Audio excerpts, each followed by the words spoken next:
everybody, I'm back at my job again. This time I'm dressed really nice in my dress clothes, so you guys get to see me dressed up for once. Um, I wanted to actually go over more in detail about that 25 CFR Part 83 and kind of break it down more in detail as far as what this actually entails, how this really impacts us, if it impacts us, and how this all kind of falls into place with the whole AHA, right? And what this whole Constitution actually means for us, what the true definition of the Constitution actually means, and what the step-by-step process means. Because I think people are getting really confused with all of that, right? There's so much information getting put out there, and I think people are getting really confused. People are getting really put in fear about all of this. And people are getting in the point of aggravation already because it's like, why should I even vote? Should I vote? What is this register? How are they even supposed to do this whole thing in 40 days and 40 nights? And so here's my real, like, down and dirty viewpoint about all of this. And hopefully after this video, people will finally get to understand what this all means and why there's so much confusion behind all of this. So this is my viewpoint on all of this, I guess. So the federal reg that all Native people fall into is really 25 CFR Part 83. The part that people are having like a battle of thoughts is really not just this, but the sub part, which is the 83.7. This is the part for Native Hawaiians that I think that the secretary or the assistant secretary is trying to determine how this will then, how we will fall into this. So the most recent release that the assistant secretary had put out, it was 73 pages long. Now, who wants to read 73 pages long, write a stuff? Well, I did, because when I write grants, that's one of the things that I do, right? In order to write any type of grant, especially if you're trying to get any type of money from a state agency, a county agency, or even a federal agency, there's certain criteria that you need to meet, because if not, they won't even look or let you get into the next process, let alone even look at your grant. So what happens when I start writing grants is I do this. So if you look around my office, get all these papers right over here. This is kind of what I do. Well, in order for us to even understand this 25 CFR Part 83, we kind of have to break it down to kind of understand, okay, what does this mean? Especially for layman people, right? Like, layman, all that means is like in simplistic terms, like for normal people like us, right? So this is what I did. In order for us to be recognized, 25 CFR Part 83, all that means is procedures for federal acknowledgement of Indian tribes or Native tribes. The simple term of that is, okay, in order for us, in the eyes of the United States government, to even be acknowledged as a Native tribe or people, there's certain criteria that has to be met. Has to be met. So for this, there's criteria from A to G. A to G. Okay, and from A to G, there is, even within that, subcategories. Just like with this one area they're talking about is 83.7. So if you see me walking now, it's because I'm walking over here. So like under A, certain things that, like A, Indian identity identification, right? It starts saying, okay, in order for you to be acknowledged as saying that you can be identified as a Native or specifically Indian. So here's my disclaimer, okay, you guys, all Natives, okay, kanakamole. When I'm saying Indian, please don't take that as a disrespect. Remember, this has always been written, right, for Native Americans and at some point in time, Alaskan natives, right, Utes, right? Especially Alaskan natives, they don't like being called that. They actually like being called Utes, and specifically within certain tribes, they have their own certain distinctions even then. But of course, United States government, they're not going to write all that idiosyncrasies down, right? No. Okay, so disclaimer: make make sure when you hear that, understand that that's just a definition that they have written it as Indians. By the way, Native Americans don't like me calling Indians either, but that's the verbiage that it's been put in place, and so you have to accept for what it is, right? They're not going to change the whole thing. So remember, it's also being listed as, when you hear Indians, just think, okay, she's talking about Kanaka Mo'ole, okay, Native Hawaiians. We're going to be listed underneath there. So just when you hear that, know I'm talking about that. Okay, that's disclaimer. All right, so when we're talking about this Indian entity identification, there is a list from 1 to 7 that they're indicating that we have to meet for them to even say, okay, you have met A. Okay, and when they're saying this, they're saying that there's evidence that you need to make sure that you have, and not just meet only one of the 7. You have to meet several of these. It says may include one or a combination of the following. Okay, so we have to make sure that we get documentation that needs to meet at least a couple of those. Okay, and then it talks about community. So under that, it's indicating that you have to gather documentation to meet this entire list. And it's a whole entire, almost this whole entire 2 pages. And when they start saying that, when it says community, it's talking about that you have to meet the documentation. And it's indicating on there that your adult elders in that specifically, and it needs to meet their criteria. So that's all that whole entire list, okay, under community. Under C, it says political influence or authority. And there's a whole entire list that indicates that as well. D, governing document. Like this is a good example, okay? There's 2 that you need to meet for there. It says the petitioner must provide a copy of the entity's present governing document, including its membership criteria. Okay, remember that census roll that people are talking about so much? Should I put my name on there? Should I not? It's a waste of time. I don't know. That's the purpose for why you should really get your name on top of there, because that's one of the criteria that they're looking for. 2, in the absence of a governing document, a written statement describing in full its membership criteria and current governing procedures. That comes with that. Okay? We have to write a written statement describing in full its membership criteria.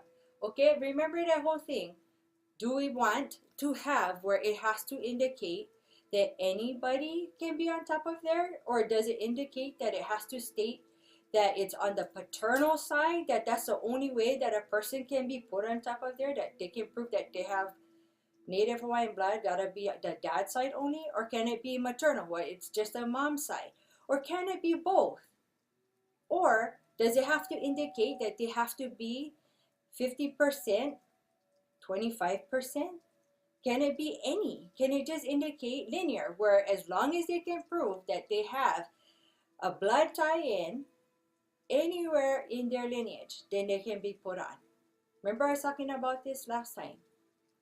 This is really important because there's some tribes out here that are actually going into extinction, because when they had created their membership, they had decided, no, it has to be 50%. That's it, finish, end of it, no, pow. Well, what happened was, guess what happens, right? How much full bloods you know nowadays, right? How much half bloods you know? Well, guess what? Many people end up intermixing, right? So by the time the keikis are born, they don't have that much blood anymore. So what happens? The criteria, right, stands, but the people don't have that much blood quantum anymore. So guess what? The enrollment, smaller, smaller, smaller. So what happens then to the enrollment numbers? Smaller, smaller, smaller. Eventually, what can happen to the tribe? Gone. So then whose fault does that fall upon? Not going to be the United States government fault, right? They're just waiting for that. Who will fall upon? The tribal members. That's the kind of stuff gotta look at, right? That's all. So then it goes into C, E, descent. Okay? And then get like, not only just one sector, but two, and then within that get like sub areas. Then F, unique membership.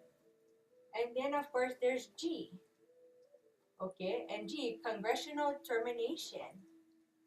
Okay, and it goes into neither the petitioner nor its members are the subject of congressional legislation that has expressly terminated or forbidden the federal relationship. The department must determine whether the petitioner meets the criterion, and the petitioner is not required to submit evidence to meet it. So that's part of that, right, that we have to meet. So here's the part that where it's getting kind of, people are having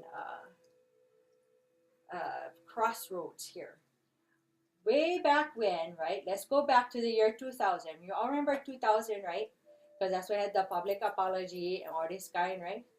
Right? We all remember that. I remember I was even in the play back in Maui. Okay? Wasn't a big deal. Okay. Rice versus Cayetano. Everybody remember this? Okay? If not, if you guys still youngins, this shows my age. Anyway, here, this is the big thing for people, and this is the part that is having the biggest issues right now, okay, with Congress. This is what's the important part, and this is why this is having an issue with us. In this Rice versus Cayetano, we were deemed a race versus a people. We were deemed a race. Okay?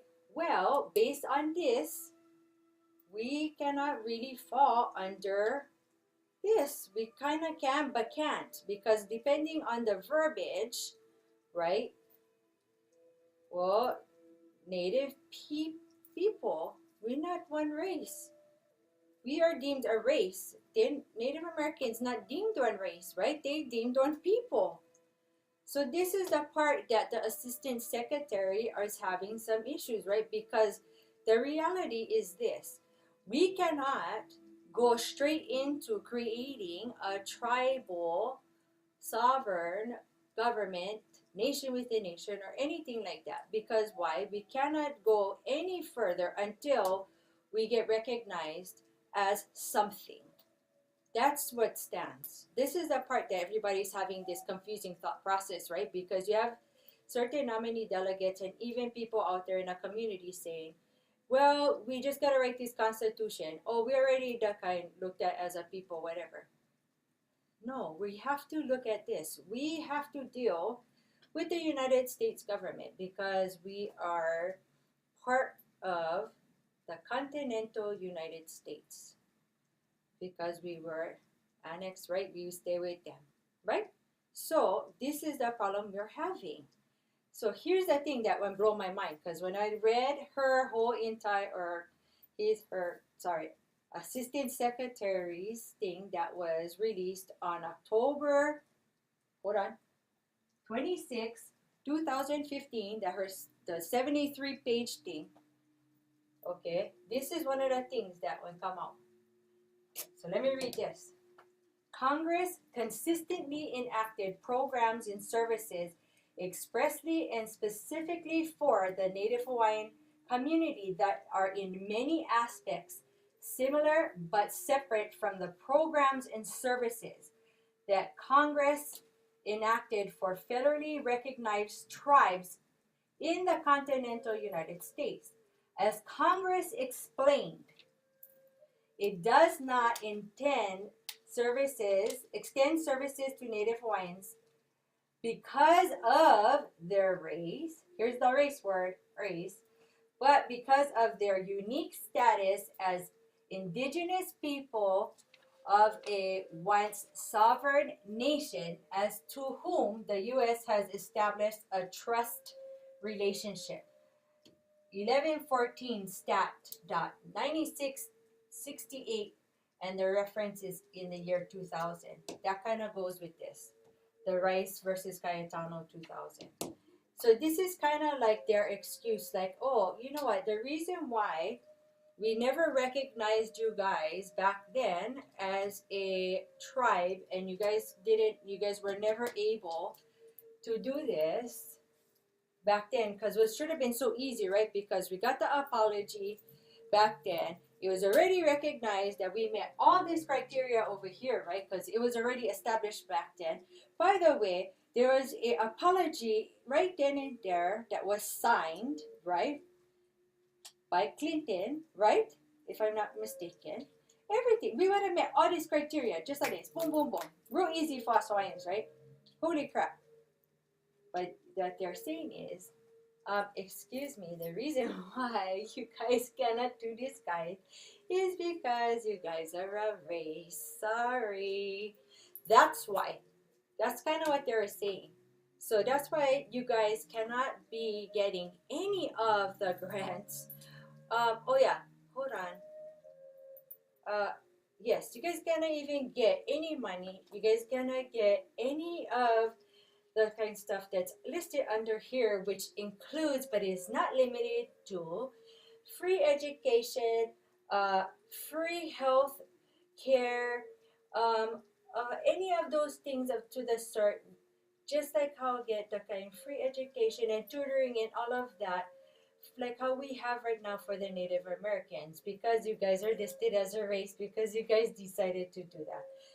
Because if you go on to read in that 73-page paper report that she put, or he put out, I'm sorry, Assistant Secretary, I need to remember, I need to respect that.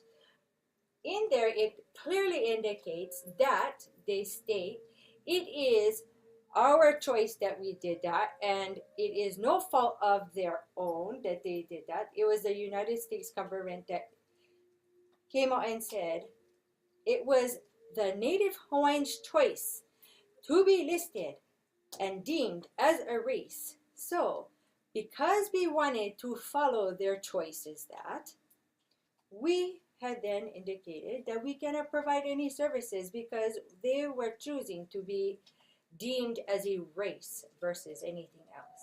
So we were just following through on what they wanted to do.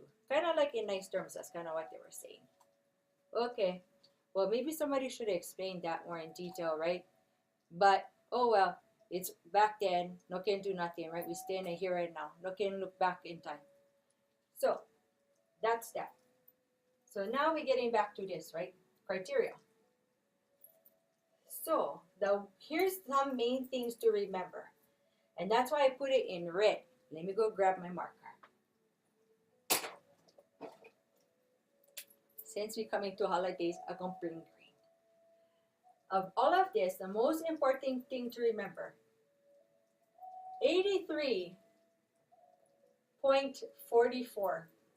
Okay? These are things to remember, which nobody is coming on saying, which I find is very interesting. So I'm going to bring it up because you know me, I'm so vocal. Yeah, I just going to say, yeah. 83.44. Assistant Secretary's final determination. Okay? Please, Hawaiians, remember this. This final. Okay? Once we go through this, final, you know, can make any appeals.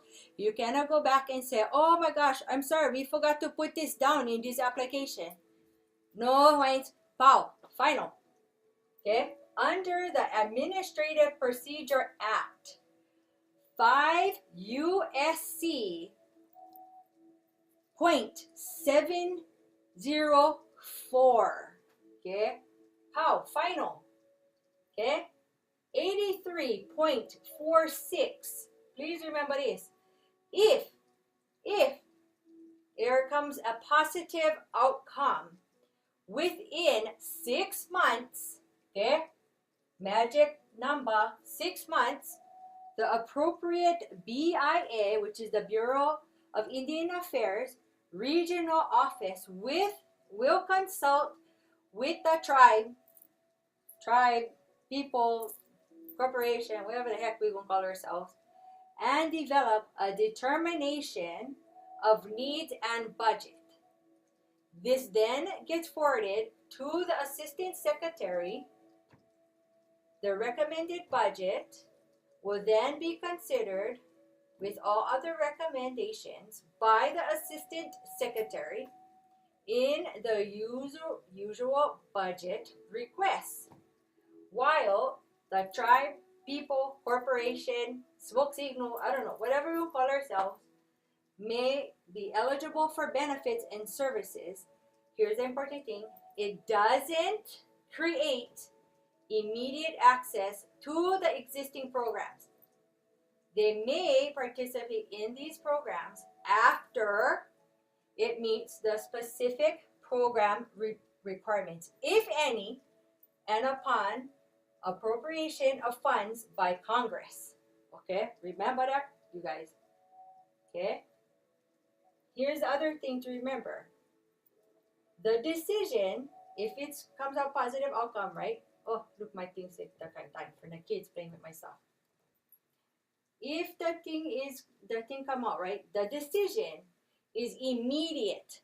That decision is immediate. Once the Assistant Secretary has made their decision, it is immediate. The decision is then put out in writing within 10 business days. And it is then put in and submitted to the Federal Register. And it is then put out and published. Done. Right after that, it's done. So that's the main things to remember, right, in all of this. So here's the summary in all of this, right? All this big mess that is all over here. When we're doing this, it almost seems like to me, right, they deemed it a constitution because they kind of wanted it to be easier on the eyes almost. You know what I mean? It's better to say, well, we want you guys to make a constitution or have a thought process about this than saying, excuse me, we want you guys to apply and turn in an application to see if you guys can be acknowledged as a people. Kind of easier and nicer, right, coming across. It's a constitution. That's just my perception. Okay, that's just me. It's not anything else. This is just me, my perception, of course, right? That's my disclaimer. So, here's the thing with all of this. So, in summary, this thing that's coming up, right? This aha. The end result of this, right? The reason why that thing can probably be done in 40 days and 40 nights is this. It's because it's an administrative procedure and criteria. And that came out, that is quoted in that 73-page report that came out from the Assistant Secretary dated October 26, 2015. That came out from them. So it's an administrative procedure and criteria. If a unified government is sought out and for a formal government to government with the United States government. So that just tells you right there. What they're saying is the Constitution that we're looking at is an AKA Administrative Procedure and Criteria. That's what it is. Once we are recognized in the eyes of the United States government, right, AKA federally recognized people, the 25 CFR Part 83, which they have proposed to reward for us because we couldn't really fall into every single criteria, right? Because we're a race. Here's what happens. If it comes out that it's a positive outcome, right? Remember this, you guys. Once we're recognized as a people, any recognized tribe, people, right? We automatically seen as a sovereign people. Please recognize that, you guys. Please. This makes it so much easier. If you guys can like understand and wrap your mind around this, that thing make it more easy for everybody, right? So remember this. Once you're recognized in the United States government and acknowledged as a federally recognized uh, tribe, right? You automatically deemed already as a sovereign people, which then leads to this. You are then recognized as a nation within a nation because we are then on the same tier as the United States government. So then you are already recognized as nation within nation. So boom, check, check. The two things check. Pow. Okay? So here's the important thing that this assistant secretary, right, and the United States government want to find out. Okay, if we get through this, right, and there's a positive outcome, all they like know is what? You guys like do government to government with us or not? That's all we like know. And from there, this is where it comes important to us, right, within us as a Native people.